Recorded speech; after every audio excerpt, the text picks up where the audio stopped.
Welcome everyone. This is Louis Cotto for LC Man Cave Cinema, and this is my interview with Mr. Bruce Lee, and I want everyone out there to know a little bit more about him and in which direction is his future going based on certain movies that he's done so far. So, Bruce, my first question to you, I want to thank you for being on my show, is before you shot yourself out into stardom with Fist of Fury, did you go see Mandarin or Cantonese movies, and what did you think about them first? Quality-wise, I have to admit that it's not quite up to the standard. However, it is growing and it is getting higher and higher and going toward that standard, that what I would term quality. That's interesting, Bruce. Fist of Fury, which is the movie that just shot you up to stardom. You did your own choreography and your own fighting in that. What did you think about the other martial art movies that you may have seen before this, and what are your thoughts on how they did as far as fighting compared to you? Definitely in the beginning I had no intention or whatsoever that what I was practicing and what I'm still practicing now would lead to this to begin with. But martial art has a very, very deep meaning as far as my life is concerned, because as an actor, as a martial artist, as a human being, all these I have learned from martial art. That's interesting, Bruce. But when you say martial arts, what does that mean to you, the word martial arts? All the combative arts like karate or karate, judo, Chinese kung fu or Chinese boxing, whatever you call it, all those. You see, like aikido, Korean, I can go on and on, but it's a combative form of fighting. It's not, some of them became sport, but some of them are still not. They use, for instance, kicking to the groin, jabbing fingers at the eyes and things like that. Hey Bruce, you opened up a school in Hollywood, right? And you opened it up for all kinds of pupils, but you had James Garner, Steve McQueen, James Coburn, and some other actors. Did they come and join your school because they needed to learn martial arts for their movies, or what? Most of them, you see, to me, at least the way that when I teach it, all type of knowledge ultimately means self-knowledge. So therefore, they're coming in and ask me to teach them not so much of how to defend themselves or how to do somebody in. Rather, they want to learn to express themselves through some movement, be it anger, be it determination, or whatsoever. So in other words, what I'm saying, therefore, is that he is paying me to show him in combative form the art of expressing the human body, which is acting.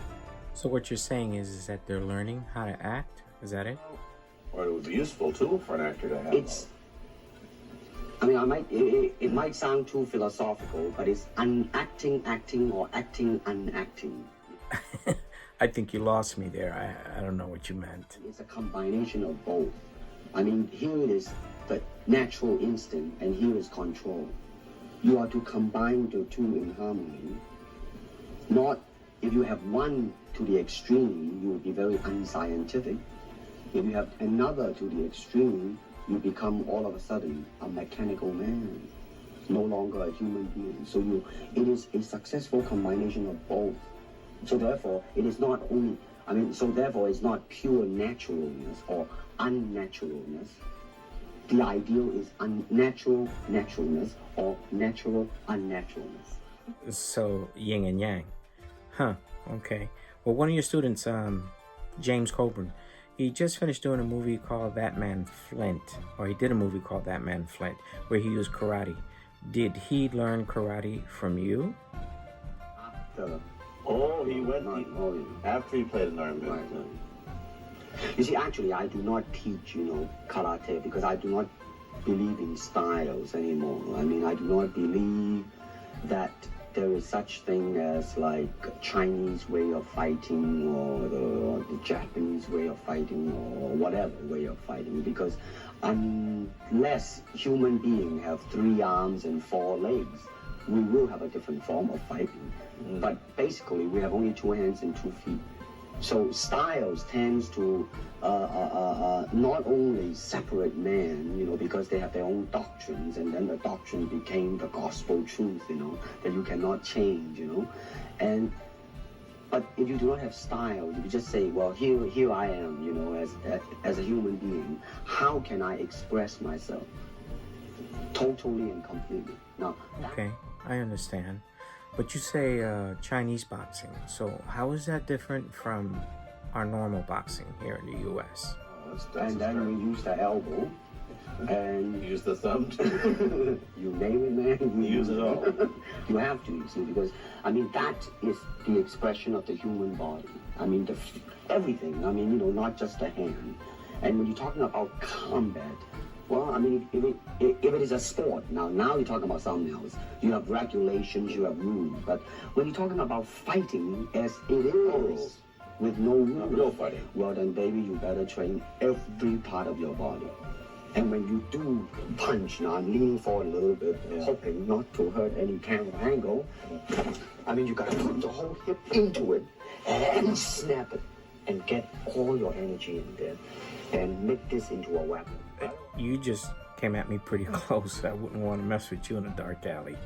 But Chinese boxing and what people do on rooftops, I believe it's called Tai Chi. What's the difference between the two? Can you explain that? I'm very glad to see that, because at least somebody is caring for their own body, right? Yeah. That's a good sign.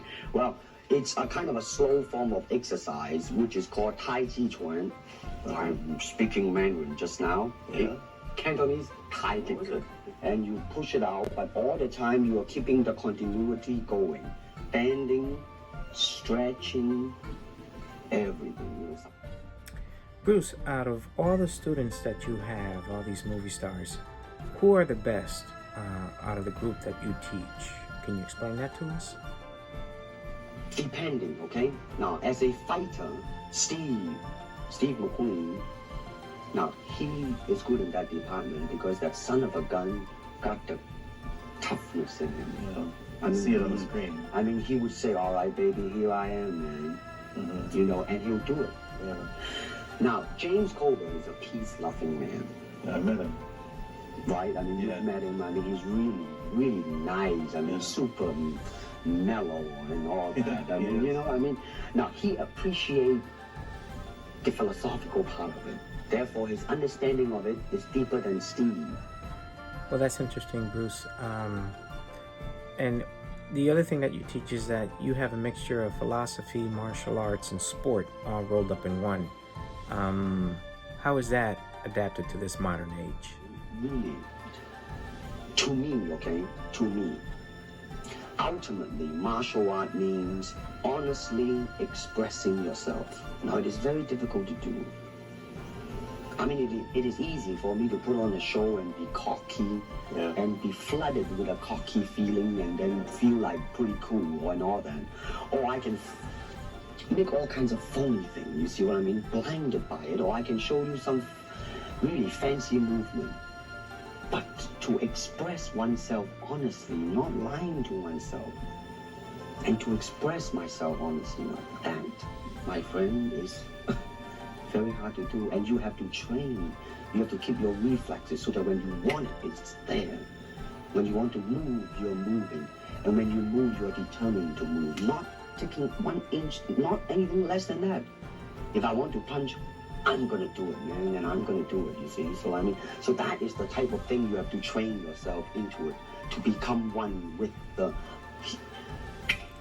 So Bruce, let's talk a little bit about your career on The Green Hornet, which was filmed for 1 season. Our understanding is that you got the role because you were the only Oriental that could pronounce the word Brick Reed. Is that correct? And it's a heck of a name, man. Every time I said it, at that time, I was super conscious. I mean, really, that's another interesting thing. Let's say if you learn to speak Chinese. Yeah. It's not difficult to learn and speak the word.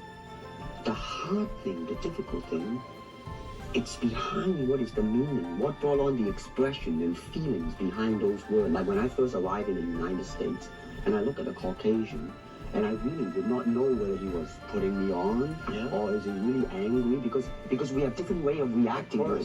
See, those are the difficult things. I understand that, Bruce.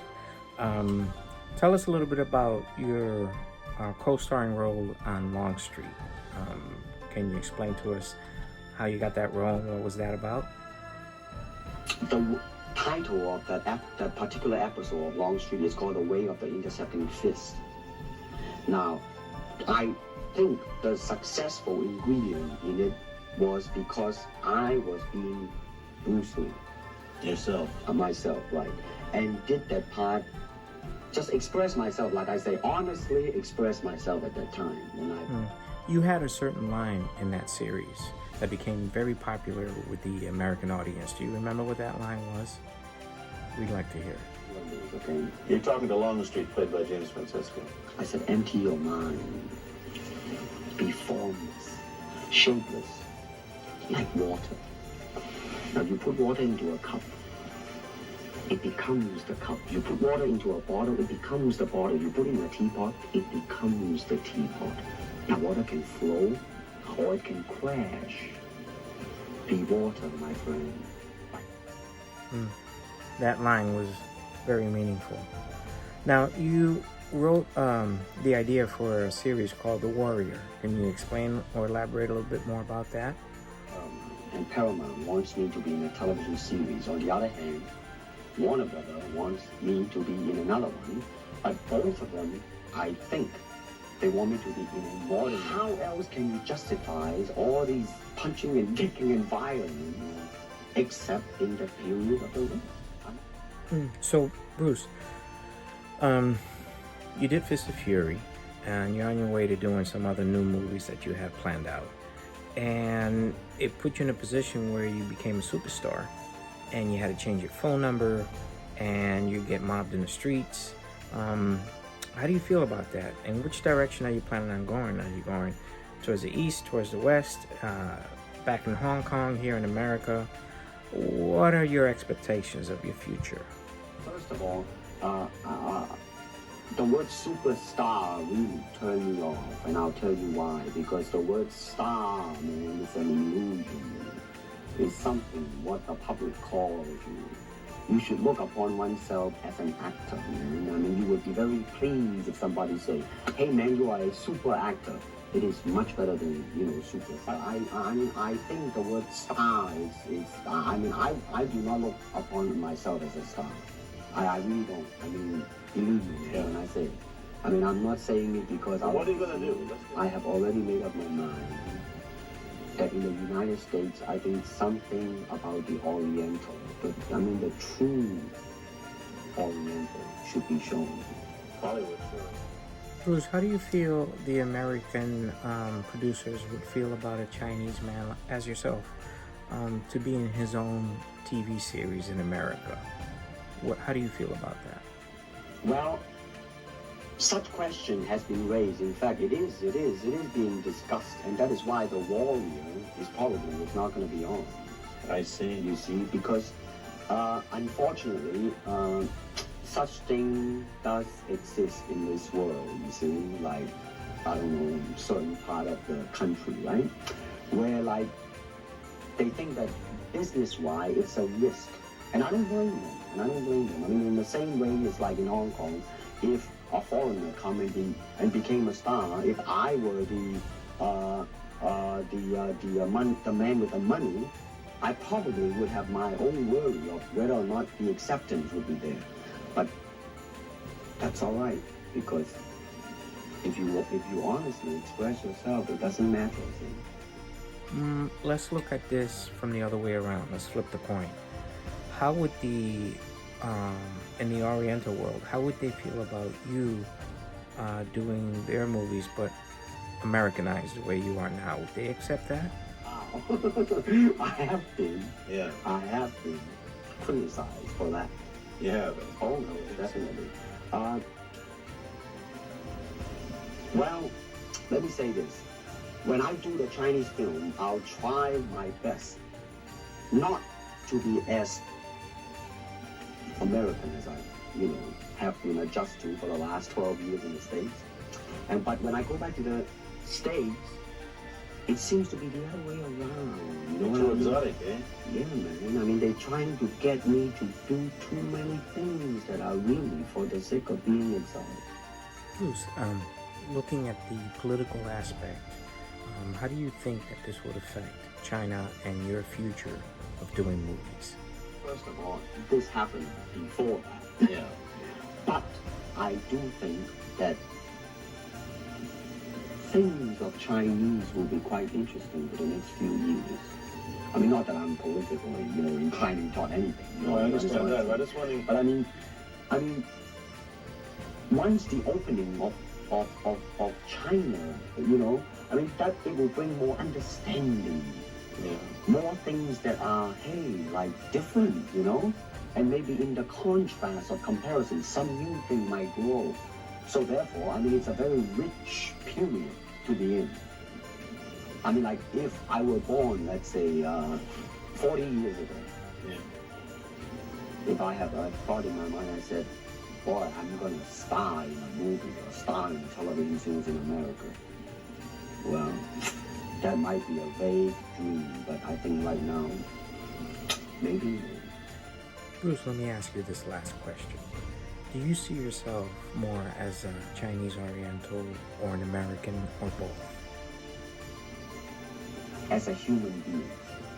Because, I don't want to sound like, as Confucius say, but under the sky, under the heaven, man, there is but one family. It just so happened, man, that people are different. Okay. Well, we gotta go now, Bruce, but I want to thank you on behalf of the American audience for you devoting the time for this interview. I wish you much success, and take care. All right? Bye-bye now.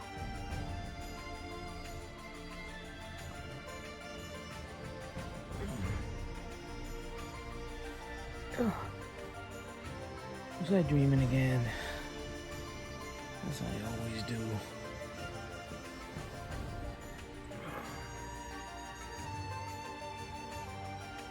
Yeah, I was dreaming. Rest in peace, my friend. Rest in peace.